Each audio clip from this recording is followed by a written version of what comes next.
Oh, this is a story about how a tow truck driver became a billionaire. Back in 1982, my boy Willis Johnson, all he had was a tow truck, and he was driving around picking up wrecked cars and dropping them off at salvage lots for insurance companies. And honestly, where most people just saw salvage wrecked cars, my boy Willis, he ultimately saw a marketplace. And so the inside of this tow truck driver was, hey, wait, insurance companies need a better way to sell these salvage cars, because he realized that these junk lots were just sitting with cars and cars and cars and cars, and they weren't moving.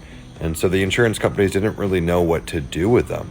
And so Mr. Johnson started a company called Copart. And the idea was simple. When an insurance company got a car, they wanted to get rid of it quickly. That was the whole premise. And this was in California at the time, by the way. And so Willis stopped being a tow truck driver and started this marketplace where he would quickly sell these insurance cars that were wrecked as an auction. And it started locally, and people would come and they would either sell off the car or the parts or things like that. And so Willis instantly saw traction, started to standardize operations, become more efficient, and expanded nationally, a bunch of different locations, and then eventually just brought Copart online. And so now it's just an online process to bid on these salvaged, messed up cars so insurance companies can get them off their books. The crazy thing is the company does over $4 billion a year today. Now, he started this with a tow truck in 1982, but the really interesting thing is because this is a marketplace business, it is valued very, very high. $4 billion in revenue, $50 billion valuation, because marketplaces are very hard to compete with,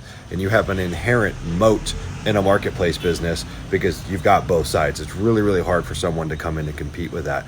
So this tow truck driver built a $50 billion empire in 1952 from a simple realization in a very messy, overlooked business. And while no one's probably going to build a $50 billion company in the land flipping space, I think land flipping is much the same because no one really pays attention to it. It's not sexy. It's often ignored. And I find that's where the greatest opportunities lie.